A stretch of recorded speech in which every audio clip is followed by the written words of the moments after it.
ఓయ్ hi! Summer అయిపోతుంది. అలాగే స్కూల్స్ కూడా రీఓపెన్ అయిపోయాయి. పిల్లలు స్కూల్ నుంచి వచ్చిన తర్వాత ఏమైనా స్నాక్స్ పెట్టాలని ఆలోచిస్తుంటే హెల్తీ వేగన్ డిష్ అయితే ట్రై చేసి చూడండి.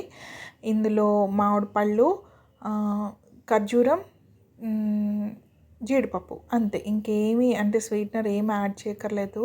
మీకు సరిపడా ఖర్జూరాలు వేసుకోండి. నేను ఇక్కడ 15 వరకు వేశాను. సో నానపెడితే మనకి తొందరగా అంటే పప్పు నానితే కొంచెం మంచిగా బ్లెండ్ అవుతుంది కదా, అందుకన్నమాట. ఎక్కువ అవసరం లేదు. ఒక అరగంట, టైం ఉంటే ఒక గంట నానబెట్టుకోండి అంతే. ఇదే యాక్చువల్గా బాగా అంటే పండిన మామిడి పళ్ళని ఫ్రిడ్జ్లో పెట్టి ఫ్రీజ్ చేసుకుని డైరెక్ట్గా ఐస్ క్రీమ్లా కూడా తినొచ్చు. లేదు కొంచెం వాటరీగా ఉంది అనిపిస్తే ఐస్ మౌల్డ్లోకి వేసుకొని పాప్సికల్ లాగా కూడా తినొచ్చు. నేను ఇక్కడైతే పాప్సికలే చేశాను. ఇది ఆల్మోస్ట్ 3-4 ఇయర్స్ అయింది అప్పుడు షూట్ చేసిన రెసిపీ అన్నమాట. ఛానల్ పెట్టాలి అని అనిపించేది, బట్ ఎలా స్టార్ట్ చేయాలన్న ఐడియా ఉండేది కాదు. ఏం పోస్ట్ చేయను అని చెప్పి.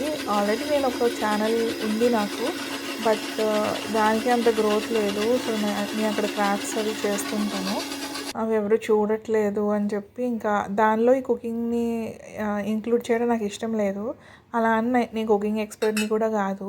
దానికంటే కొంచెం ఈ స్వీట్ డిషెస్, డెజర్ట్స్ లాంటివి కొంచెం మంచిగా ప్రిపేర్ చేయగలుగుతాను నేను. పిల్లలు ఇష్టంగా తింటారు కదా, సో వాళ్ళకి బోర్ కొట్టకుండా బయట ఫుడ్ అడగకుండా ఏం తినాలా అని అంటే ఏం తినిపించాలా అని ఆలోచిస్తుంటాను కాబట్టి ఇవి ఎక్కువ ట్రై చేస్తాను నేను.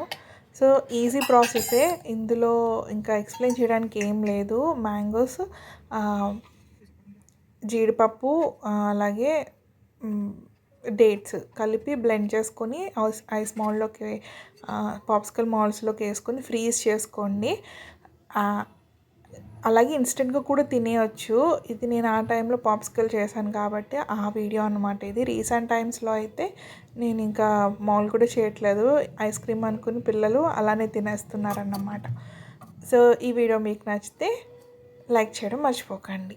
మరిన్ని వీడియోస్ కోసం సబ్స్క్రైబ్ చేసుకొని నోటిఫికేషన్ బెల్ని యాక్టివేట్ చేసి ఆల్ అని సెలెక్ట్ చేయడం అస్సలు మర్చిపోకండి.